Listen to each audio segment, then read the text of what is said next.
الحمد لله رب العالمين، والصلاة والسلام على سيد المرسلين وختم النبيين وأصحابه أجمعين. أما بعد فأعوذ بالله من الشيطان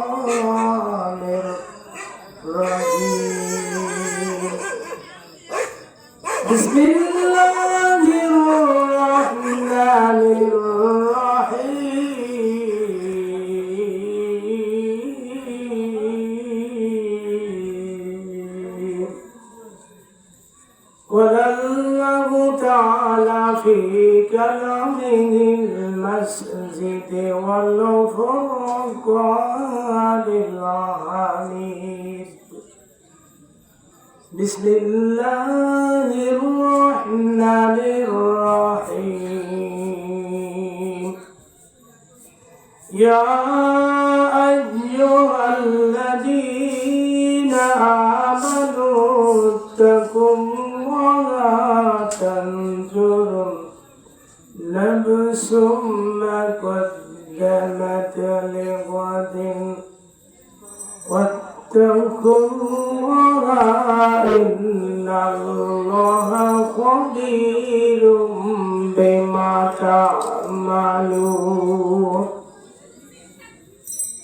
وقال تعالى آيات أخرى: يا أيها الذين آمنوا اتقوا الله وتنصروا وقال تعالى آيات أخرى: إن أكرمكم عند الله أتقاكم. قال رسول الله صلى الله عليه وسلم: ألا إن في الجسد لمضغة إذا صلح الجسد وإذا فسد الجسد كله وهي قلب. وقال تعالى في شأن حبيب الله: إن الله وملائكته يصلون على النبي يا أيها الذين آمنوا صلوا عليه وسلموا تسليما. اللهم সবাই জবান খুলে বলি, যে কয়জন আছি ঘুমিয়ে না যায় আমরা সবাই মহব্বতের সহিত করি আল্লাহুম্মা সাল্লি আলা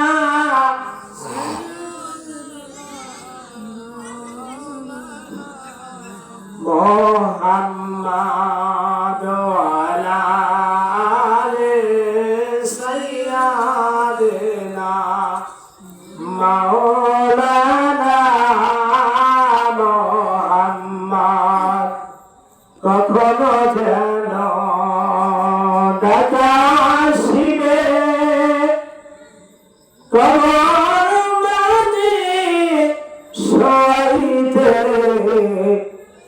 আপন আপন পোশাক খুলে সাদা কাফন পরাইতে।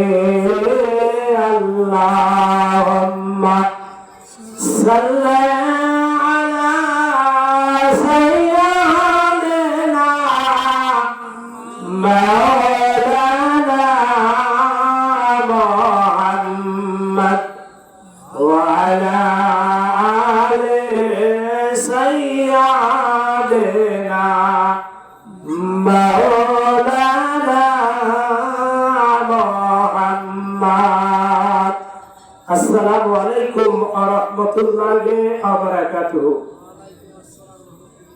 আপনারা সকলে ভালো আছেন? আলহামদুলিল্লাহ, আল্লাহ তাআলার অশেষ কৃপায় আপনাদের দোয়ায় আমিও আলহামদুলিল্লাহ ভালো আছি। সর্বপ্রথম মহান আল্লাহর দরবারে আমরা লাখো কোটি প্রশংসা করি, যিনি আপনাকে আমাকে কাজী হায়াত মামুন সাহেবের মৃত্যুবার্ষিক উপলক্ষে আমাদেরকে এখানে বসে আরামের ঘুম হারাম করে দিয়ে মহান আল্লাহ পাকের প্রশংসা জ্ঞাপন করার তৌফিক দিয়েছেন। সেই মহান মালিক আল্লাহ পাকের দরবারে লাখো কোটি প্রশংসা জ্ঞাপন করে বলি আলহামদুলিল্লাহ। আসলে আল্লাহ যদি আমাদের সুযোগ না দিতেন আমরা কি আসতে পারতাম? সকল ক্ষমতার মালিককে সুবহানাল্লাহ, সুবহানাল্লাহ। সকল ক্ষমতার মালিক একমাত্র ইনিল হুকমু ইন্না লিল্লাহ, সুবহানাল্লাহ। আল্লাহ বলেন সমস্ত ক্ষমতার মালিক, হুকুম দেওয়ার মালিককে সুবহানাল্লাহ। সেই আল্লাহ আপনাকে আমাকে সুযোগ দান করেছেন বলেই আমরা কিন্তু এখানে আসতে পারছি, বসতে পারছি এবং পৃথিবীর শ্রেষ্ঠ কিতাব আল কোরআনুল কারীম থেকে আমরা কথাগুলা শুনতে পারছি, তাই না? সেই মহান দরবারে আমার প্রশংসা জ্ঞাপন করে বলি আলহামদুলিল্লাহ। প্রিয় নবীর উপর আমরা সকলে দরুদ পড়ি, যে নবী আল্লাহ পাক প্রথম তৈরি করে রেখেছেন, সুবহানাল্লাহ, আর পাঠিয়ে দিয়েছেন সবাই শেষে, সবার শেষে তার নাই। যে নবীর উম্মত হওয়ার জন্য সকল নবীরা আল্লাহ পাকের কাছে কাকুতি মিনতি করেছিল, সুবহানাল্লাহ। আর আপনি আমি বিনা দরখাস্তে সেই নবীর উম্মত হতে পেরেছি, যে নবীর সুপারিশ ছাড়া অন্য অন্য নবীরাও আগে জান্নাতে যেতে পারবে না, বলি সুবহানাল্লাহ। আপনি আমি সেই নবীর বিনা দরখাস্তে উম্মত হতে পেরেছি, এতে আপনারা খুশি না বেজার? সুবহানাল্লাহ। রাসূল বলছেন উতিতুল শাফায়াতা, হাসরের ময়দানে একমাত্র মহান আল্লাহ রাব্বুল আলামিন আমাকে শুধু সুপারিশ করার অধিকার দিবেন, সুবহানাল্লাহ, সুবহানাল্লাহ। আর কোন নবী হাসরের ময়দানে সুপারিশ করতে পারবে না, সুবহানাল্লাহ। রাসূল বলেছেন দুনিয়াতে যতগুলা ইট কাঠ পাথর আছে এর চাইতে বেশি আমি আমার উম্মতদেরকে সুপারিশ করে জান্নাতে নিয়ে যাব, সুবহানাল্লাহ, সুবহানাল্লাহ। তাহলে আমরা এই যদি খুশি না বেজার? খুশি, আলহামদুলিল্লাহ। কাজী হায়াত মামুন সাহেবের 110তম মৃত্যুবার্ষিকী উপলক্ষে আজকের সবার সম্মানিত সভাপতি, জেনার ডাকে আপনারা এখানে উপস্থিত হতে পেরেছেন, যিনি এই উত্তরবঙ্গের শ্রেষ্ঠ কবি হিসেবে উপাধি লাভ করেছেন। জেনারা অনেক আপনাদের কাছে যা দেখাইছিলেন তা কেরামতি, ঠিক কিনা বলেন? নবীরা দেখাইছিলেন মুজিজা, নবীরা দেখাইছিলেন কি? মুজিজা। মুজিজা শব্দের অর্থ হলো অলৌকিক ঘটনা, সুবহানাল্লাহ। আর নবীর আসার রাস্তা বন্ধ কারণে এনারা মুজিজা দেখাইতে পারেন নাই, এনারা দেখাইছেন কি? কেরামত, সুবহানাল্লাহ, সুবহানাল্লাহ। এখন কি কেউ পারতেছে কেরামত দেখাতে? না, কারণ যে মানের লোক চলে যাচ্ছে সেই মানের লোক আর তৈরি হচ্ছে না। হচ্ছে কি? যে মানের লোক চলে গেছে সেই মানের লোক আর কি পাওয়া যাচ্ছে? যাচ্ছে না, যাবে না। আমরা খালি কথাই বড়, কথাই বড় উনি করে। যাক, আমরা আমাদের জীবনে সবচাইতে 3টি জায়গায় মারাত্মক ভুল করেছি। আমার কথাগুলো মনোযোগ দিয়ে শোনার চেষ্টা করবেন। আমার এই মাইকের আওয়াজ যতদূর যাচ্ছে আপনারা সকলে কথাগুলা মনোযোগ সহকারে শুনবেন। আমরা জীবনে সবচাইতে 3টি জায়গায় মারাত্মক ভুল করেছি। কয়টি জায়গায়? একটু ভালো করে শুনবেন। 3 জায়গায়। 1 নম্বর জায়গা হচ্ছে আমরা আল্লাহ তাআলার এই কালামুল্লাহ শরীফটা, কোরআন শরীফটা আল্লাহ রাব্বুল আলামিনের পক্ষ থেকে পৃথিবীবাসীর জন্য হেদায়েতের জন্য আল্লাহ রাব্বুল আলামিন যুগে যুগে 104 খানা কিতাব দুনিয়ার মানুষদের অন্ধকার থেকে আলোর পথে নিয়ে যাওয়ার জন্য আল্লাহ পাক নাযিল করেছিলেন, ঠিক কি না? কয়টা কিতাব?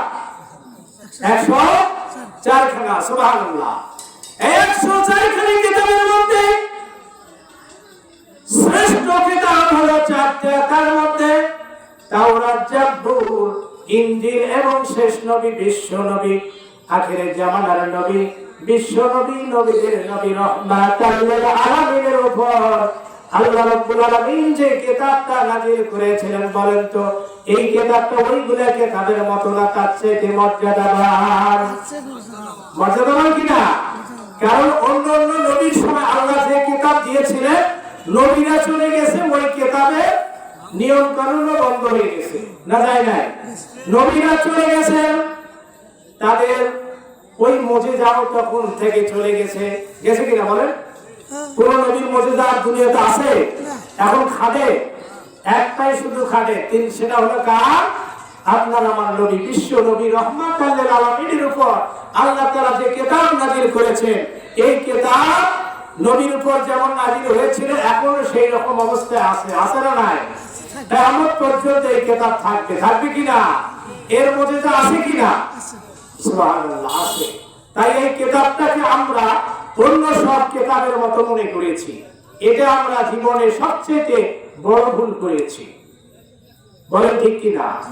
অন্যান্য কিতাবের মতো দেখি কিতাব, তাই সুবহানাল্লাহ, এটা সেরকম কিতাব না। এই কিতাব এমন এক কিতাব, এমন একটি পুস্তক, এমন একটি বই, দুনিয়াতে মানুষ যেগুলো বই বানাচ্ছে, কিতাব বানাচ্ছে, বাংলাতে বলা হয় এগুলোকে বই। বাংলাতে কি বলে? আর আরবিতে কি বলে? আরবিতে বলে কিতাব। আরবিতে বলে কি? কিতাব। বাংলাতে বলে বই, আরবিতে বলে কিতাব। দুনিয়াতে মানুষ যতগুলো কিতাব তৈরি করেছে, বই বানাইছে, এইগুলা বই মানব রচিত। আর বিশ্ব নবীর উপর আল্লাহ রাব্বুল আলামিন যে কিতাব নাযিল করেছিলেন, বলেন তো দেখি এটা কি মানুষ রচিত কিতাব নাকি? এটাকে বলা হয় আসমানি কিতাব। এটার নাম কি? আসমানি কিতাব। সুবহানাল্লাহ, আসমান থেকে যে কিতাব এসেছে এইটা সেই কিতাব, তার নাম হলো আসমানি কিতাব। সুবহানাল্লাহ। এই কিতাবটার নাম দিয়েছেন কে? বলেন, কিতাবটার নাম দিয়েছে কে? আল্লাহ। সুবহানাল্লাহ, সুবহানাল্লাহ। আল্লাহ রাব্বুল আলামিন যেমন তার নাম রেখেছেন, কিতাবেরও তেমনই 99টি নাম রেখেছেন। আল্লাহ রাব্বুল আলামিনের নাম যেমন আল্লাহ পাক নিজে রেখেছেন, নিজে রেখে আল্লাহ বলছেন ওয়ালিল্লাহি আসমাউল হুসনা ফাতু বিহা। আল্লাহ বলেন আমার কতগুলা সুন্দর সুন্দর নাম রয়েছে, এইগুলা নাম ধরে তোমরা আমাকে ডাকো। সুবহানাল্লাহ। আল্লাহ রাব্বুল আলামিন কিতাব করে দিয়েছেন, তার নাম প্রথমেই দিয়েছেন আল কুরআন। কি নাম দিয়েছেন? আল কুরআন। কুরআন শব্দের অর্থ কি আপনারা জানেন? আমরা মুসলমান, আমাদের উপর যে কিতাব আল্লাহ নাযিল করেছে, এই কিতাবটার অর্থও আমরা জানি না। অনেক ভাই জানি না, হজ করে আছি, তবু আমাদের এই কিতাবটার নাম কোরআন, কিন্তু আমরা বুঝি না কোরআন মানে কি। কোরআন মানে হচ্ছে অধিক পঠিত, যে কিতাব বারবার পড়া হয়, যে কিতাব বারবার আলোচনা করা হয়। অন্য সব কিতাব দুই একবার পড়লে, দুই চারবার পড়লে, বলেন তো যত ইন্টারেস্টিং ঘটনা হোক না কেন, যত নামি দামি বই হোক না কেন, যত সুন্দর কেচ্চা কাহিনী হোক না কেন, দুই চারবার পড়ার পরে আর কি পড়ার ইচ্ছা করে? বলেন তো দেখি, ইচ্ছা করে? কিন্তু কোরআন আপনি যত পড়বেন তত আপনার পড়তে মন চায়, চায় কি না? কোরআন মধুর বাণী আমি যখন শুনি আমার মন ভরে যায়, যায় কি না?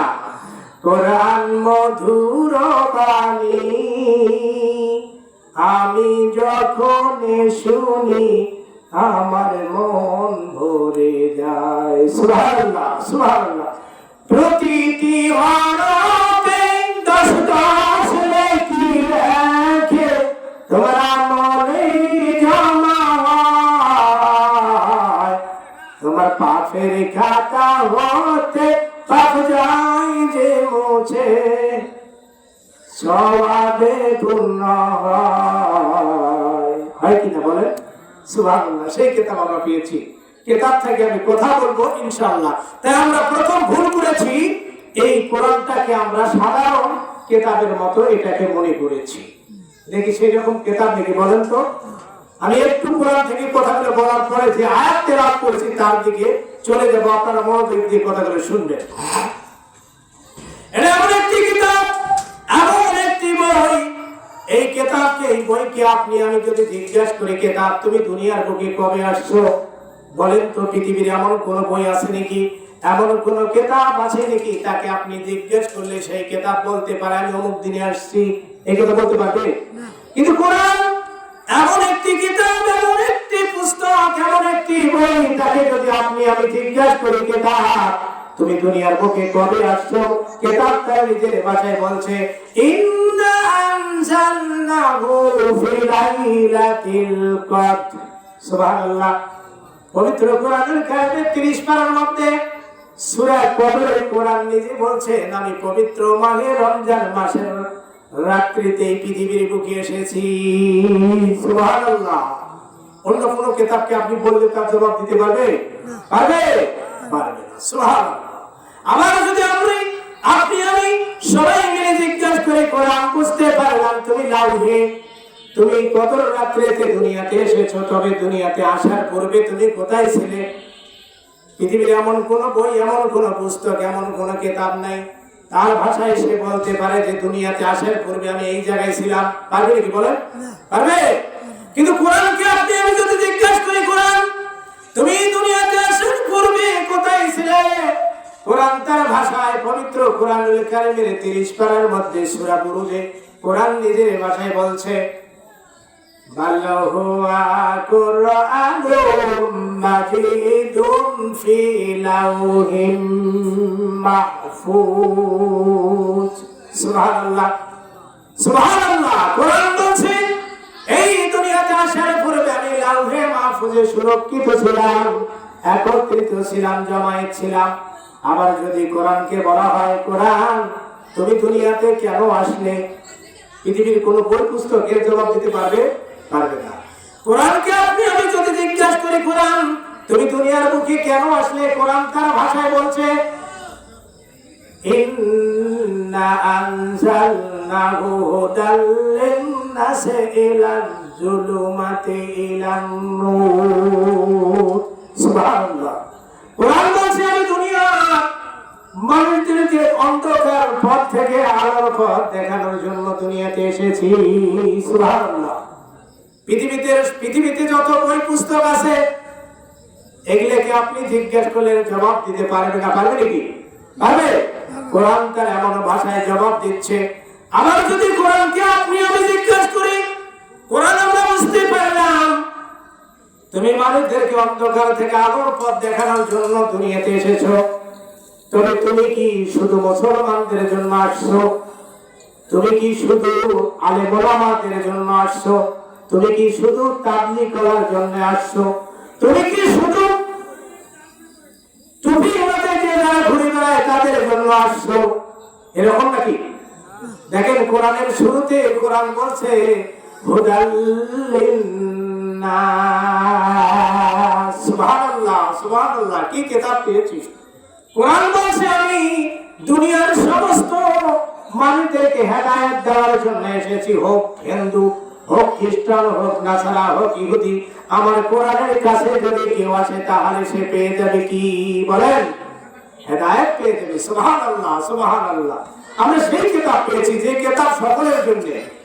এই কিতাব কি খালি মুসলমানের জন্য? এই কিতাব সকলের জন্য, সেই কিতাব পেয়েছি। সুবহানাল্লাহ। সুবহানাল্লাহ।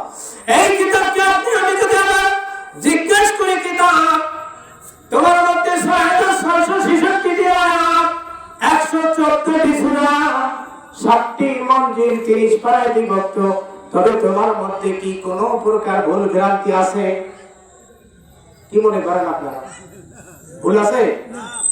আপনারা দেখবেন প্রত্যেকটা বইয়ের শুরুতে লেখক লিখে দিয়েছে প্রারম্ভিকা সূচনা মুখবন্ধ। লেখক বলছে ভাইরা আমার প্রথম পৃষ্ঠায় উল্লেখ করে দিয়েছে আমার এই বইটা লিখেছি, আমার এই বইটার মধ্যে ভুল ত্রুটি হতে পারে, আপনারা আমাকে ধরে দিবেন, আগামীতে আমি শুদ্ধ করব, সংশোধন করব। ছোট্ট ছোট্ট বই লিখে এই কথা বলছে, বলছে কিনা? কিন্তু আল্লাহ রাব্বুল আলামিন এত বড় কিতাব নাযিল করে দিয়ে শুরুতে বললেন যা লিকাল কিতাবু লা রাইবা ফীহি হুদাল লিল মুত্তাকিন। সুবহানাল্লাহ। আল্লাহ বলেন আমার এই কিতাবের মধ্যে শুরু থেকে শেষ পর্যন্ত বিসমিল্লাহ বা আর সূরা নাসের ইয়াসিন আল্লাহ রাব্বুল আলামিন এর মধ্যে বাস করে দিয়েছেন, কমপ্লিট করে দিয়েছেন, পূর্ণাঙ্গ করে দিয়েছেন। এর মধ্যে কোনো ঘাটতি রাখেন নাই, রাখছেন? আল্লাহ বলছেন কুড অফ লাইফ। আল্লাহ অন্য জায়গায় বলছেন তিবিয়ানা লিকুল্লি শাইআন। সুবহানাল্লাহ। আল্লাহ বলছেন আমার এই কিতাবের মধ্যে এমন কোন জিনিস নাই, এমন কোন কথা নাই, এমন কোন বিষয় নাই যা আমি আল্লাহ রাব্বুল আলামিন এই কিতাবের মধ্যে লিপিবদ্ধ করে দেই নাই। সুবহানাল্লাহ। সেই কিতাব আমরা পেয়েছি যার মধ্যে কি নাই, ভুল ত্রুটি নাই। আছে নাকি? নাই যে কিভাবে বুঝবো? এই দুনিয়ার যারা বৈজ্ঞানিক, দার্শনিক, কবি, সাহিত্যিক তারা বারবার কম্পিউটারে কোরআনের রিসার্চ করার জন্য দিয়েছে।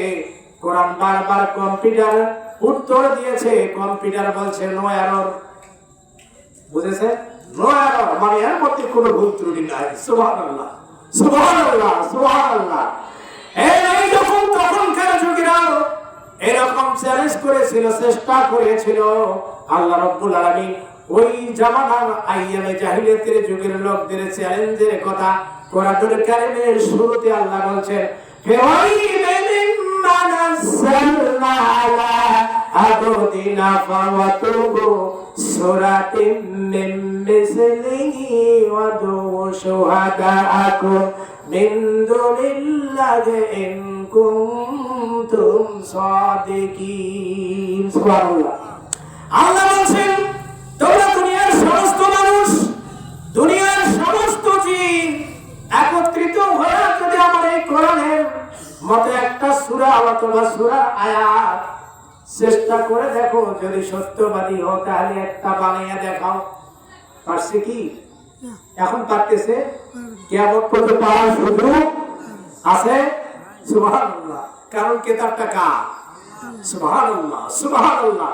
সেই কিতাব আমরা পেয়েছি। এই কিতাবের কথা আল্লাহ পাক কোরআনুল কারীমে বলেছেন লাওয়াল নাযালনা হাযাল কুরআনা আলা জাবালিন লাআইতাহু খাশিয়াম মুতাসাদ্দিআম মিন খাশিয়াতিল্লাহ। সুবহানাল্লাহ। সূরা হাশরের মধ্যে আল্লাহ পাক বলেন আমি যদি এই কোরআন কোন পাহাড়ের উপর অবতীর্ণ করতাম তাহলে আমার এই কোরআনটার ভয়ে পাহাড়টা চূর্ণ বিচূর্ণ হয়ে যেত। সুবহানাল্লাহ। সেই কোরআন নাযিল করেছেন কার উপর? বিশ্বনবী সাল্লাল্লাহু আলাইহি ওয়াসাল্লামের উপর। এই কিতাবটি সেই রকম কিতাব বলে আমরা এই কিতাবকে ভুল বুঝেছি বা এই কিতাবের মর্যাদা আমরা বুঝতেছি না, তাই না? আল্লাহ পাক বলেন আল্লাহ পাক বলেন কুল্লা কালাল বাহরু মিদাদাহু কালিমাতি রাব্বি লানাফিদাল বাহরু ক্বাবলা আন তানফাদা কালিমাতি রাব্বি ওয়ালা আযিনা বিমিসলিহি মাদাদা। সুবহানাল্লাহ। আল্লাহ পাক বলেন এই কিতাব এমন একটি কিতাব, এই কিতাবে যদি কোন আয়াত, একটা সেন্টেন্স, একটা বাক্য লেখার জন্য দুনিয়ার সমস্ত মানুষগুলো যদি লেখক হয়ে যায়, ভালো করে শোনেন, আল্লাহ বলছেন দুনিয়ার সমস্ত মানুষগুলো যদি লেখক হয় আর দুনিয়ার যতগুলা বৃক্ষ আছে, যতগুলা গাছ গাছালি আছে, এইগুলা গাছ গাছালি যদি বানা হয় কলম, কি বানা হয়? আর দুনিয়ার যতগুলা দরিয়ার পানি আছে, দুনিয়ার যতগুলা সাগরের পানি আছে, এইগুলা পানিকে তোমরা যদি কালি বানাও তবুও তোমরা আমার রবের একটা আয়াতের ব্যাখ্যা লিখে শেষ করতে পারবে। সুবহানাল্লাহ। এটা কি চারটিখানি কিতাব? কি মনে করছেন? সেই কিতাব থেকে আমরা প্রথম যে জিনিসটা ভুল করেছি, আল কোরআনকে সাধারণ একটা কিতাবের মতো মনে করেছি, ঠিক কিনা? এই কিতাবে সব আছে না নাই? রান্নাঘর থেকে শুরু করে রাষ্ট্র পর্যন্ত আছে না নাই আমরা জানি না, এই কারণে আমাদের মাঝে ভেজাল। এই জন্য আল্লাহ রাসূল বিদায় হজ্জে ভাষণ দিতে গিয়ে বলছেন, মান তাদিল্লু মা তামাসসাকতুম বিহি কিতাবিল্লাহি ওয়া সুন্নাতিহি রাসূল। আল্লাহ রাসূল ওই বিদায় হজ্জের মাধ্যমে লক্ষ লক্ষ সাহাবী ছিলেন। ওই সাহাবীদের মাঝে ভাষণ দিতে গিয়ে আল্লাহ রাসূল বললেন, আমি তোমাদের কাছে দুটি জিনিস রেখে যাচ্ছি। কয়টি জিনিস? একটি হলো আল্লাহ তাআলার কিতাব, আর একটা হলো আমার আদর্শ, আর একটা হলো আমার হাদিস।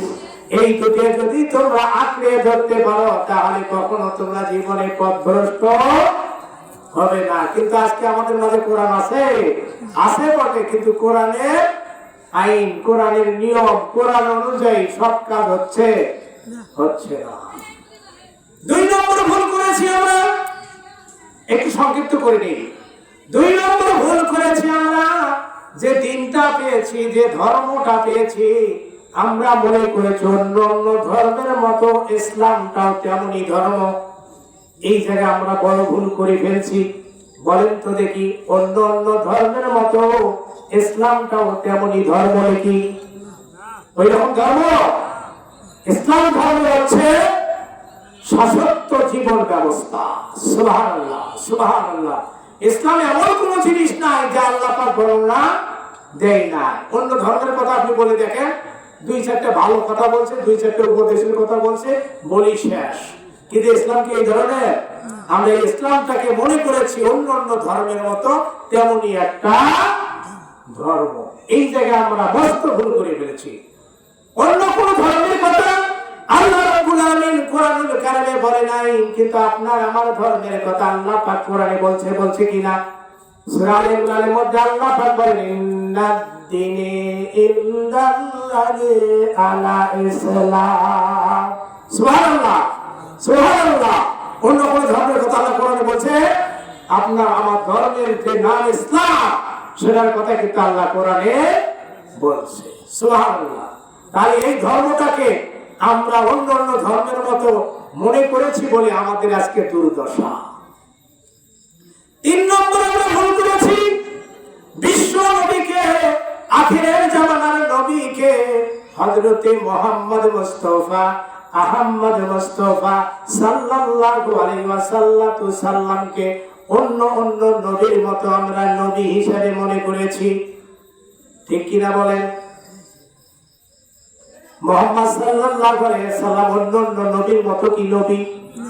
হ্যাঁ, যার কথা আল্লাহ পাক বলেন, আল্লাহ নিজের নাম রেখে দিয়েছেন রহমানুর রহিম। তিনি সারা বিশ্বের রহমান। সারা বিশ্বের রহমানকে, রহমান শব্দের অর্থ জানেন? আল্লাহ সূরা কোরআনের শুরুতে বলছেন, সূরা রহমানের শুরুতে বলছেন, আর রহমানু আল্লামাল কুরআন। সুবহানাল্লাহ। রহমান কারে বলে খালি একটু বোঝেন। রহমান ওনাকে বলে, রহমান উনি হতে পারে যিনি সমস্ত মাখলুকের যা চাওয়ার দরকার, যা পাওয়ার দরকার, চাওয়ার পূর্বে যিনি সমস্ত কিছু বুঝিয়ে দিতে পারেন, তাকে বলে রহম, তাকে বলে রহমান, তাকে বলে কি? রহমান। বুঝতে পারছেন? নাই চাইতে যিনি সব চাহিদা পূরণ করে দিতে পারে। পৃথিবীর এরকম আছে কেউ? নাই চাইতে পূরণ করে দিবে এরকম আছে কেউ না। সুবহানাল্লাহ। তিনি রহমান। একটু উদাহরণ দিলে বলবো, দেখেন দরিয়ার মাছ, এদের আল্লাহ যে খাদ্য রিজার্ভ করে দিয়েছে, এই খাদ্য কোনদিন শেষ হয়েছে? ওরা কোনদিন মিছিল মিটিং করে উপরে আসে প্রধানমন্ত্রী ঘরে কাছে দাবি করছে যে আমাদের খাদ্য শেষ হয়ে গেছে, আপনারা দেন? এই খাদ্য কে দেয়? ওদের বিশ্বাস আছে কার উপর? সুবহানাল্লাহ, সুবহানাল্লাহ। আমাদের বিশ্বাস নাই, খালি মিছিল মিটিং 3-24 ঘন্টা চলছে। আমাদের প্রধানমন্ত্রী শেখ হাসিনা আগে দেখছেন 17 বছর রাজত্ব চালাচ্ছে। এই দেশের মানুষের শান্তির জন্য কত দেশে ভিক্ষা করলো, শেষে নিজেই দুপুরের ভাতটা না খেয়ে ফকরের ইংরেজে কোন দেশে গেল? কি বাস্তব না অবাস্তব? কি ভাই ভুল বললাম? আপনি আমি শুধু রহমানের যদি ইবাদত করতে পারতাম তাহলে দুনিয়াতে কখনো শান্তি হতো না। যে কারণে আল্লাহ রাব্বুল আলামিন বলছেন, বিশ্ব নবীর কথা আল্লাহ পাক বর্ণনা দিয়ে বলছেন তেনার নাম হলো রহমানুর রহিম, আর তার হাবিবের নাম দিয়েছেন আল্লাহ রহমাতাল লিল আলামিন। সুবহানাল্লাহ, ঠিক কি না বলেন? তিনি সারা বিশ্বের রহমত স্বরূপ আল্লাহর কাছ থেকে এসেছেন।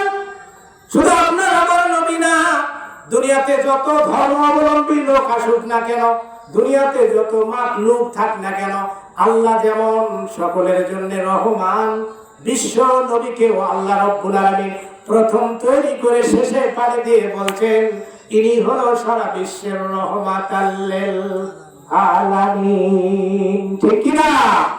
এই নবীকে আমরা মানি চলতে পারি না ভাই আমার। জীবনে আমরা সবচাইতে এই তিনটি জায়গায় মারাত্মক ভুল করে বসছি। যার কথা আল্লাহ রাব্বুল আলামিন পবিত্র কোরআনুল কারীমের সূরা ইমরানের মধ্যে বলেছেন, কথাগুলো মনোযোগ দিয়ে শুনবেন, যেটা আরামের ঘুম হারাম করে বসে আছেন। আল্লাহ পাক বলেন কুল ইন কুনতুম তুহিব্বুনাল্লাহা ফাত্তাবিউনি ইউহিব্বুকুমুল্লাহ ওয়া ইয়াগফির লাকুম যুনুবাকুম ওয়াল্লাহু গাফুরুর রাহিম। কুল আতিউল্লাহ ওয়া রাসূল ফাইন তাওয়াল্লাউ ফাইন্নাল্লাহা লা ইউহিব্বুল কাফিরিন। অর্থ বুঝলেন? কোরআন আমরা পড়ি কিন্তু কোরআন বুঝি না। সমস্যা হলো এই জায়গায়, আমরা নামধারী মুসলমান কিন্তু কামধারী না, খালি গরু খাওয়া মুসলমান সাজি। রমজান এলে আসি যাই আমরা সবাই রমজান আলী নামাজি, শুক্রবার আসলে শুধু সাজি যাই শুকুর আলী নামাজি। বছরে দুটো ঈদ আসে, ওই ঈদে দেখা যায় রোজা নাই, নামাজ নাই, আল্লাহ নাই, রাসূল নাই, নতুন পাঞ্জাবি পরে পায়জামা পরে সবার আগে সামনের কাতারে গিয়ে বসে যায়, দাঁড়িয়ে গেছে আমার ঈদ আলী নামাজি। ঠিক কিনা? ভুল বললাম? আরে আমরা মুসলমান বুঝি না, মুসলমান শব্দের অর্থ কি তাও জানি না। এখানে যত ভাই আছেন মন খারাপ করবেন না, যেহেতু আমরা সবাই মুসলমান। বলেন তো দেখি কেউ পারেন নাকি মুসলমান শব্দের অর্থ কি? পারবেন? 100-তে 100 ফেল করবেন। এই তো আমরা নামধারী মুসলমান, খালি গরু খাওয়া, খালি গরু খাওয়া মুসলমান। মুসলমান শব্দের অর্থ আত্মসমর্পণ করা। একমাত্র মুসলমান মাথা নুয়ে দিবে, আত্মসমর্পণ করবে কার কাছে? যার নাম আল্লাহ দিয়েছেন। সুবহানাল্লাহ, সুবহানাল্লাহ। কিন্তু আমরা মুসলমান হয়েছি পরে কিন্তু বুঝি না। এই জন্য কবিরা বলেছেন ও নামাজি কোরআন দিয়ে নামাজ পড়ো, কোরআন দিয়ে নামাজ পড়ো, সমাজ কেন গড়া। ও নামাজি কোরআন দিয়ে নামাজ পড়ো, সমাজ কেন গড়ো না। কোরআন দিয়ে নামাজ পড়ি কিন্তু কোরআন দিয়ে সমাজ গড়ুক, এটা আমরা কেউ চাই না। চাই এমন নামাজে আমরা সাথে গেছে, আপনারা মন খারাপ করবেন। নামাজে আমরা কি বলতেছি, নামাজি সে যে কি বলতেছি নিজেই বুঝি না। নামাজের সাথে নামাজের প্রথমে গিয়ে আমাদের বিশ্লেষণ তো আছে না নাই, সেখানে কি বলছি আমরা কি অর্থ জানি? সুবহানাল্লাহ, অর্থ জানি না। ইন্নী ওয়াজহাতু ওয়াজহিয়া লিল্লাযী ফাতারাস সামাওয়াতি ওয়াল আরদা হানিফা ওয়া মা আনা মিনাল মুশরিকিন। আমরা প্রথমে বিজনেস করার জন্য ওখানে প্রস্তুত হয়ে আল্লাহকে বলছি, আল্লাহ আমার মুখমণ্ডল, আমার চেহারা, আমার সবকিছুই তোমার রাহে দিলাম। আর আমি প্রতিজ্ঞাবদ্ধ করলাম, কানে হাত দিয়ে বলছি রব্বুল আলামিন আমি কখনো মুশরিকি কাজে লিপ্ত নয়, কোনো তোমার শিরকি কাজে লিপ্ত নয়। আল্লাহকে বলছি, কিন্তু নামাজ পড়ে আসে তারপরে শিরক করতেছি। নামাজ কবুল হইতে দিতে হয় না। বোঝেন না বিষয় গুলো? নামাজে দাঁড়িয়ে কি বলছি কানে হাত দিয়ে, এরপরে আমরা সালাম করছি কি বলছি বুঝি না। বুঝি নাকি? বুঝি না। সালাম করছি সুবহানাকা আল্লাহুম্মা ওয়া বিহামদিকা ওয়া তাবারাকা ইসমুকা ওয়া তাআলা জাদ্দুকা ওয়া লা ইলাহা গায়রুকা। এখানে প্রশংসা কার করছি? কিন্তু নামাজ থেকে বাইরে যা প্রশংসা নেতা। আমি আসতেছি, দেখেন কথাগুলো কোরআনে আল্লাহ কি বলছে। এরপরে আপনি নামাজে দাঁড়িয়ে যখন প্রশংসা আল্লাহর গাইলেন, এরপরে সূরা ফাতিহা তেলাওয়াত করবেন, সেখানে বলছেন আলহামদুলিল্লাহ রাব্বিল আলামিন। সমস্ত প্রশংসা কার? কার? আল্লাহ। হাড় থাকতে কি বলি আমরা বুঝি না, খালি সোবান সোবান কই। নামাজে এরকম বেশি না কম? এখানে যারা আছে মনে কিছু করেন না। আমি একজন শিক্ষক মানুষ, আমার ছাত্র ছাত্রীর কাছে প্রশ্ন করি, জবাব নেই। তো আপনারা মনে করেন না যে আমাদেরকে ছাত্র ভাবতেছে, আসলে তা না। কিন্তু আমি হাঁটু থাকি অধিক সংখ্যক মুসল্লি কি বলি সঠিকভাবে বলতে পারি না। আমরা নামাজি যখন দাঁড়াই হাঁটু থাকি বলি সুবহানা রাব্বিয়াল আযীম বলতে পারি না। বলতে হবে আমাদের শুদ্ধ করে সুবহানা রাব্বিয়াল আযীম। এটা কি বলি আমরা? বলেন তো, খালি বলি সুবহানা রাব্বিয়াল আযীম, সুবহানা রাব্বিয়াল আযীম, সুবহানা রাব্বিয়াল আযীম। এটা নয়। আপনি কি বললেন এটা বুঝছেন? আর নামাজ পড়ে কত দূরত্বে, হাইরে বাপরে বাপ। এই তারাবি নামাজ গেল, তারাবি মানে তারা হয়ে, তারাবি মানে ওরা কয় তারা হয়ে, নাউজুবিল্লাহ। তারাবি মানে ধীরে সুস্থে নামাজ পড়া। আপনি 4 রাকাত 8 রাকাত পড়েন, কিন্তু 20 রাকাত পড়তে আপনি কি করছেন নিজে করেন না। আল্লাহ এই জন্য কোরআনে বলছে, আমি সমস্ত কথাগুলো কোরআন দিয়ে বলবো। আল্লাহ এই জন্য কোরআনে বলছেন, ইয়া আইয়ুহাল্লাযীনা আমানু লিমা তাকুলুনা মা লা তাফআলুন। হে মুসলমান, তুমি কি বলো? তুমি যা বলবে তা নিজেও সেটা করবে। আমাদের মাঝে এটা আছে, নিজেই কই কিন্তু করি না। এই জন্য আল্লাহ বলছেন, তুমি যা করো না তা বলো না। কথা বুঝতে পারছেন? সংক্ষিপ্ত আকারে বললাম। রুকুতে সেজদা থেকে এখানে যখন দাঁড়াই কি বলি আমরা? সামি আল্লাহু লিমান হামিদা। কি বললাম অর্থ বুঝছেন? অর্থ জানি না, এই জন্য তো নামাজ আমার পাই হবে না। এই জন্য আল্লাহ রাসূল বলছিলেন, তুমি এমন ভাবে নামাজ পড়বে, নামাজে যখন দাঁড়িয়ে যাবে মনে করবে মহান আল্লাহ তোমাকে দেখতেছে আর তুমি স্বয়ং আল্লাহকে দেখতেছ। এইভাবে নামাজ পড়তে হবে। আমাদের নামাজ এইভাবে। সাহাবারা জিজ্ঞেস করলো, ইয়া আল্লাহ রাসূল, ইয়া হাবিবাল্লাহ, আমরা তো নামাজ পড়ি পড়ে, কিন্তু আমরা তো কোনোদিন আল্লাহকে দেখি না। আপনারা দেখছেন কোনোদিন? সাহাবারা বলল, হুজুর আমরা নামাজ পড়ি পড়ে, কিন্তু আমরা আল্লাহকে তো কোনোদিন দেখতে পাই না। আল্লাহ রাসূল বললেন, তুমি এমন ভাবে নামাজ পড়ো, তুমি আল্লাহকে দেখতে না পাইলেও আল্লাহ তাআলা তো তোমাকে দেখছে। কি ভাই? আমি দেখতে পাই না, কারণ আমার অন্তর, আমার হৃদয় কলুষ মুক্ত না, কলুষ যুক্ত, যে কারণে আমরা আল্লাহকে দেখতে পাই না। আল্লাহ দেখতেছে কিনা? কথাটা বুঝতে পারছেন? দোয়ায় কোনটি কি বলছি আর নামাজের বাহিরে দেয় কি বলছি, কঠিন ব্যাপার। আমরা শিরকের কাজে সব সময় লিপ্ত। সংক্ষিপ্ত আকারে কথাগুলো বলে নিচ্ছে। আল্লাহ কোরআনে বলছেন, ইন্নাল্লাহা লা ইয়াগফিরু আইয়ুশরাকা বিহি ওয়া ইয়াগফিরু মা দুনা যালিকা লিমান ইয়াশা। আল্লাহ বলছেন, বান্দা তুমি আমার সঙ্গে শিরক করো না। শিরক করা গুনাহ ব্যতীত অন্য সব গুনাহ আল্লাহ আমি ইচ্ছা করলে ক্ষমা করে দিতে পারি। শিরক করতে আমাদেরকে নিষেধ করেছেন কে? কিন্তু আমরা শিরকি কাজে বেশি লিপ্ত। কোরআনুল কারীমের সূরা আলে ইমরানের যে আয়াতটুকু তেলাওয়াত করলাম, আল্লাহ পাক বলছেন, কুল ইন কুনতুম তুহিব্বুনাল্লাহা ফাত্তাবিউনি ইউহিব্বুকুমুল্লাহু ওয়া ইয়াগফির লাকুম যুনুবাকুম ওয়াল্লাহু গফুরুর রহিম। সুবহানাল্লাহ। জোরে বলুন সুবহানাল্লাহ। সুবহানাল্লাহ বললে কি ক্ষতি আছে নাকি?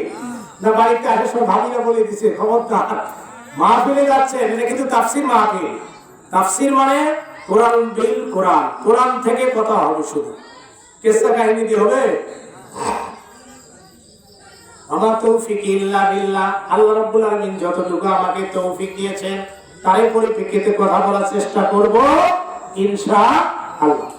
আল্লাহ পাক বলেন, ওগো নবী, দুনিয়ার সমস্ত মানুষদেরকে আপনি বলে দেন, তারা যদি আমি আল্লাহকে ভালোবাসতে চায়, ভাই আমার কথাটা ভালো করে বোঝেন, আল্লাহ পাক নবীকে বলছে, নবী গো, দুনিয়ার সমস্ত মানুষদেরকে আপনি বলে দেন, সমস্ত মানুষ যদি আমি আল্লাহকে ভালোবাসতে চাই, আমরা আল্লাহকে ভালোবাসতে চাই কিনা বলেন?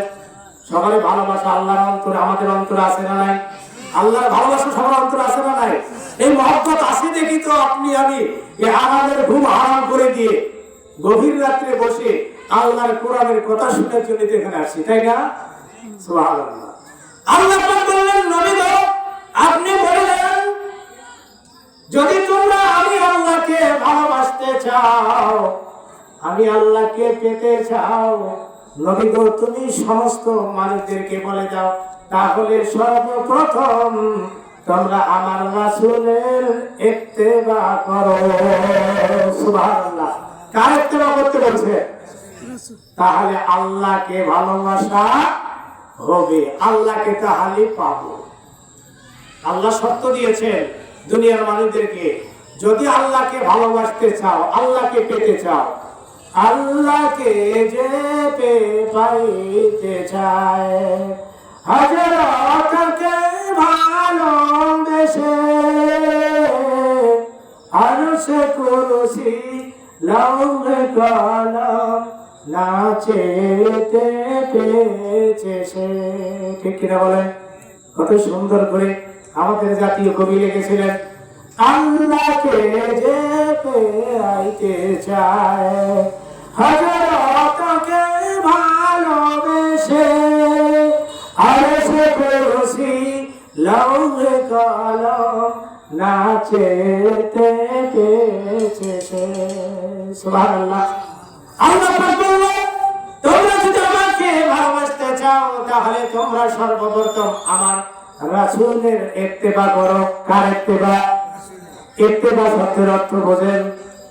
ইত্তেবা শব্দের অর্থ কি জানেন? অনেক ভাই আমরা বুঝি না, অনেক ভাই আমরা ইত্তেবা শব্দের অর্থ জানি না।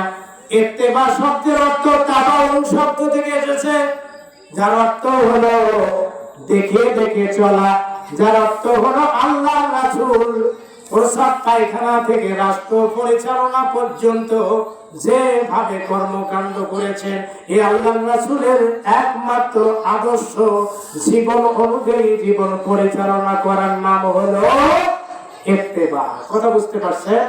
কিন্তু আমাদের আদর্শ কি নবীর আছে? আমাদের আদর্শ কি নবীর আছে? আমাদের আদর্শ নবীর নাই। এক এক নেতার আদর্শ আমাদের কাছে আছে, কোন বাপের আদর্শ আছে, কিন্তু আল্লাহ বলল আদর্শ অনুসরণ করো কার?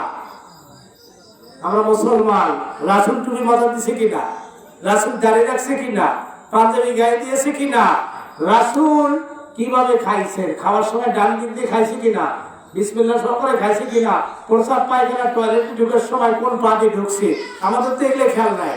আল্লাহ বললো আমাকে পেতে গেলে তোমাকে সর্বপ্রথম একমাত্র অনুসরণ আদর্শ কার করতে হবে?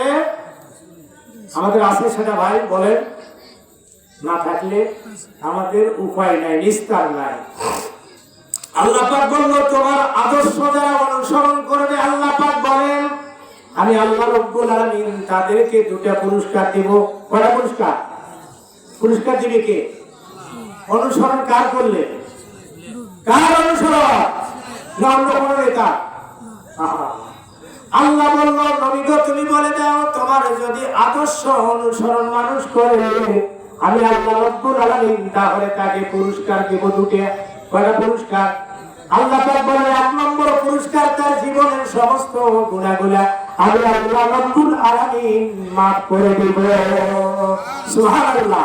আপনারা বলেন তো পৃথিবীতে এমন কোন নেতা আছে আদর্শ নেতা আছে তার অনুসরণ করলে আপনার জীবনের একটা গুনাহ মাফ হবে?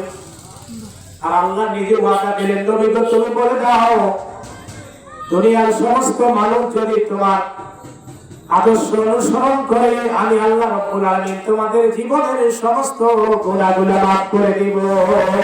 তাহলে ভাই কার নবীর আদর্শ অনুসরণ করার দরকার আছে না নাই? আল্লাহ পাক বলেন দুই নম্বর পুরস্কার শুধু জীবনের গুনাহগুলো মাফ করে দিয়ে ক্ষান্ত হব না, ওই গুনাহগুলোর জায়গা আমি আল্লাহ রাব্বুল আলামিন সব দিয়ে তোমাকে জান্নাতে যাওয়ার ব্যবস্থা করে দিব। সুবহানাল্লাহ সুবহানাল্লাহ। তাহলে আদর্শ অনুসরণ করতে হবে কার? হ্যাঁ রাসূল। আমি আপনাদের কাছে পবিত্র কোরআনুল কারীমের একটা আয়াত তেলাওয়াত করেছি, একটা হাদিস তার আলো, তাই সে আয়াতের ব্যাখ্যা একটু করে আমি শেষ করে দেব। আমাকে 15 মিনিট সময় দেওয়া হয়েছে, এর মধ্যে সংক্ষিপ্ত আকারে আমি শেষ করে দেব। যার দিলে আছে আমার আল্লাহর ভয়, সবাই বলি, যার দিলে আছে আমার আল্লাহর ভয়, আল্লাহ আল্লাহ সব সময়। ভয় করতে হবে কার বলেন? রবের না রবের? রবের না রবের? রবের। কিন্তু আমাদের দিনে তো রবের ভয় নাই, র্যাবের ভয় আছে। যারা দিলে আছে আমার আল্লাহর ভয়, আল্লাহ আল্লাহ সব সময়, আহার নিদ্রা ভালো লাগে না, ভালো লাগে আমার আল্লাহ। এই জন্য আল্লাহ রাব্বুল আলামিন বলছেন, ইয়া আইয়ুহাল্লাযীনা আমানু ইত্তাকুল্লাহ। আল্লাহ পাক বলছেন, হে ইমানদারগণেরা, একমাত্র তোমরা ভয় করো আমাকে। ভয় করতে হবে কার? কার ভয় করতে হবে? আপনার ওয়াসুদে আছেন কার ভয়? আল্লাহর ওলি যিনি এখানে ঘুমিয়ে আছেন, এনার ভয় কিন্তু দিলের মধ্যে ছিল সবচেয়ে কার? সবচেয়ে দিলের মধ্যে ভয় ছিল আল্লাহ। ছিল কিনা আমাদের? সবচেয়ে বেশি। যে কারণে তারা আজকে কেরামতি দেখাইতে পেরেছেন। আমাদের মধ্যে আল্লাহর ভয় নাই, আমাদের মধ্যে মানুষের ভয় বেশি। ভয় থাকতে হবে সবচাইতে বেশি কার? আল্লাহ পাক বলেছেন, ইন্না আকরামাকুম ইনদাল্লাহি আতকাকুম। তোমাদের মধ্যে ওই ব্যক্তি সবচাইতে আল্লাহওয়ালা, যার অন্তরে ভয় রয়েছে একমাত্র আল্লাহ। কার ভয় থাকতে হবে অন্তরে? কার ভয় বেশি থাকতে হবে? আপনার আল্লাহর ভয় যদি অন্তরে থাকে, তাহলে চাকরি করে আপনি মাসে বেতন পান, এর চাইতে অতিরিক্ত কলমের খোসাই যদি খান, তাহলে আপনার আল্লাহর ভয় অন্তরে নাই। আছে? আপনি একজন শ্রমিক, কাজ করে ভাত খান, কিন্তু কিসের আপনার মানুষে নিয়েছে, খালি বেলার দিকে দেখেন, কখন বেলাটা যায়, আস্তে আস্তে হাত নড়ান। আপনার আল্লাহর ভয় আছে? বলেন, চুক্তি যদি দেওয়া হয় তাহলে তাড়াতাড়ি ভিউ কি তামান্দিরকে ভিউ এক দুপুরে শেষ করে আসে ভাই, ঠিক কিনা? আপনি দর্জির কাছে যা দেখবেন, ডাক ডাক করে সিলাই দেওয়া। আমরা ব্যবসায়ীর মধ্যে লক্ষ্য করে দেখবেন যায় যে পণ্যটার মধ্যে দোষ ত্রুটি আছে, ওটা গোপন রেখে আগে বিক্রি করে দেয়। আমরা ধান চাল যারা হাটে নিয়ে গেই, ধান চাল মুখেরই করে হাটে নিয়ে গেই। ভাই আমি ভুল বলছি নাকি? আমার অন্তরে যদি আল্লাহর ভয় থাকতো তাহলে আমরা এটা করতে পারতাম। কারণ আল্লাহ তাআলা কোরআনুল কারীমে বলছেন সূরা জিলজালের মধ্যে, ফামাল মিসকালা যাররাতিন খায়রান ইয়ারা ওয়া মা ইয়ামাল মিসকালা যাররাতিন শাররান ইয়ারা। সবাই তো জানি আল্লাহ পাক বলেছেন, বান্দা তুমি এক বিন্দু পরিমাণ যদি সৎকর্ম করো, তাও তোমার আমল নামে এই ফেরেশতা লিখে রাখতেছে। এক বিন্দু বোঝেন? তাফসীর কারকগণ বলছেন, একটা রুমাল পানিতে ভিজালাম, পানিতে ভিজার পর ওই রুমালটা সিপে মারলাম, সিপে মারার পর আবার যদি ঝাড়া দেই, ওই রুমাল থেকে যে সূক্ষ্ম সূক্ষ্ম রেণুগুলো বের হয়, এটা যদি খালি চোখে দেখা যায়, এই এক একটা করে রেণুগুলোকে 80 ভাগ করলে খালি চোখে কি দেখা যাবে? এইটাকে বলে যাররা। বুঝতে পারছেন? গ্রাম্য ভাষায় একটা সরিষাকে 80 ভাগ করলে যেমন দেখা যায় না, যায় নাকি? খালি চোখে দেখা যাবে না, অনুবীক্ষণ যন্ত্র লাগবে। আল্লাহ রাব্বুল আলামিন বলেছেন, বান্দা তুমি যদি এক বিন্দু পরিমাণ সৎকর্ম করো, তাও তোমার এই যে ফেরেশতা লিখতেছে, এরা ঘুষ খায় নাকি? কি ফেরেশতা ঘুষ খায়? এরা লিখতেছে যাররা যাররা, এরা রোবট। এরা কি রোবট? লিখতেছে, যা বলতেছে সব লিখতেছে, ভালোটা লাগে খারাপটা লাগে। ওরে মানুষ হইছো ব্যাগুন দুনিয়ার পিছে, কি জবাব দেবে রে তুই আল্লাহর কাছে? ওরে মানুষ হইছো ব্যাগুন দুনিয়ার পিছে, কি জবাব দেবে রে তুই আল্লাহর কাছে? কি জবাব দিবে?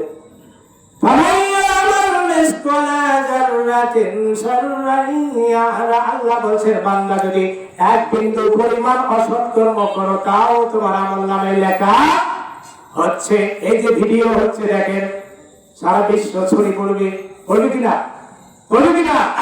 এই যে আমলনামা আপনার লেখা হচ্ছে, হাতে একরা কিতাবু বিনাফসিকা, আল্লাহ কিয়ামতের দিনে প্রত্যেকটা মানুষকে তার আমলনামা বের করে দিয়ে বলবে বান্দা পড়। সেদিন কোনো মানুষ মূর্খ থাকবে না, কোনো মানুষ অশিক্ষিত থাকবে না, নিজের কিতাব নিজেই পড়তে পারবে, কেউ মূর্খ থাকবে না। নিজের কিতাব নিজেই পড়ে বান্দা বলবে হায় হতাশ, হায় আফসোস, আল্লাহ জীবনে একটা অন্ধকার রাত্রে কার সবজি চুরি করে গেছে তাও লেখা আছে। হায় হায়, দেখে মানুষটা বলবে কি হবে তখন? আজরাইলে খায় না ঘুষ, শোনো রে মানুষ, আজরাইলে খায় না ঘুষ, শোনো রে মানুষ, কি হবে, কি হবে কালো টাকার পাহাড় গড়িয়া, আইছো খালি যাইবা খালি, তিন টুকরা কাপড় লইয়া। ঠিক কিনা বলেন? আসার সময় খালি হাত, যাবার সময় খালি হাত, মাঝখানে ভংসং ছেলে করলে তোমার জন্য কেউ হিসাব দেবে না। দেবে নাকি? আপনার ছেলে মেয়ে, আপনার স্ত্রী পুত্র, আপনার পাড়া প্রতিবেশী, ভাই বন্ধু, কেউ কিন্তু হিসাব দেবে না। এই জন্য আল্লাহ পাক কোরআনুল কারিমে বলছেন, ইয়াউমা ইয়াফিরুল মারউ মিন আখিহি ওয়া উম্মিহি ওয়া সাহিবাতিহি ওয়া বানিহি। আসলের ময়দানে কিয়ামতের দিন মানুষ সবাই পাগল ভরা ভরা, একটা সওয়াবের জন্য ভাই ব্রাদার, বাপ মা, আত্মীয় স্বজন সবার কাছে দৌড়াবি। সবাই সেদিন বলবে দূর হয়ে যা, সুকুন সুকুন দূর হয়ে যা, আমার যে কি হবে আমি নিজেই জানি না। ভাই বোঝেন বিষয়টা, কঠিন ব্যাপার। আমি একটা ঘটনা বলে আপনাদের কাছে ক্ষমা চেয়ে আমার কথা বর্ণনা শেষ করে দিচ্ছি, একটু পরে আমি শেষ করে দিচ্ছি। আমরা সবাই জানি এই নবীর পরে এই দুনিয়ার মধ্যে যিনি সবচাইতে নামি দামি ব্যক্তি এসেছিলেন, আমরা সবাই তার নাম জানি আব্দুল কাদের জিলানী রহমতুল্লাহ আলাইহি। এনার কথা এই জন্য এখানে নিয়ে আসলাম, যেহেতু যে মাজারে আমরা এসেছি, যার বাড়িতে আমরা এসেছি, উত্তরবঙ্গের মধ্যে এনারা শ্রেষ্ঠ ব্যক্তি ওই সময় ছিলেন। ওনারা না আসলে আমরা এই দেশে ইসলাম পাইতাম কি বলেন, পাইতাম কি? এনারা জীবনের মায়া ত্যাগ করে আমাদের কাছে এই ধর্মের কথা বর্ণনা দিয়েছেন। এই জামানায় এরাই প্রথম। এখানে একজন আমাদের বোন বাড়িতে আব্দুল কাদের, উনি একজন এইরকম উত্তরবঙ্গে বহু এসেছিল সিংহের গাড়িতে, জহুরি হুজুর, শাহ ইসমাইল গাজী রহমতুল্লাহ আলাইহি, এনারাই কিন্তু আমাদের এই বাংলাদেশে ইসলাম নিয়ে আসছেন কিনা? বড় বিশ্বনাথ আব্দুল কাদের জিলানী রহমতুল্লাহ আলাইহির বাবা। আপনারা সকলে এই ঘটনাটা জানেন। আমি যেহেতু কোরআনের একটা আয়াত তেলাওয়াত করেছি, তার পরিপ্রেক্ষিতে আলোচনা করে শেষ করে দেব ইনশাআল্লাহ। বড় বিশ্বনাথ আব্দুল কাদের জিলানী রহমতুল্লাহ আলাইহির বাবার নাম ছিল আবু সালেহ মুসা। কি নাম ছিল? সবাই জানে কিনা? আবু সালেহ মুসা। দেখেন এই যে কোরআনের আয়াত তেলাওয়াত করলাম, তার পরিপ্রেক্ষিতে হযরত আবু সালেহ মুসা রহমতুল্লাহ আলাইহি সাগরের পাড়ে দিয়ে হাঁটতেছেন, নদীর কিনারে দিয়ে হাঁটতেছেন, কিন্তু তিনি খুব ক্ষুধার্ত। তিনি ওই সময় খুব অসহায়, নদীর কিনার দিয়ে হাঁটতেছেন। হাঁটতে হাঁটতে দেখেন একটা সাগর দিয়ে, নদী দিয়ে আপেল ভেসে যাচ্ছে। ভাইরা কথাগুলো মনোযোগ দিয়ে শুনবেন। আপেলটা ভেসে যাচ্ছে, তিনি খুব ক্ষুধার্ত, তিনি খুব ক্লান্ত।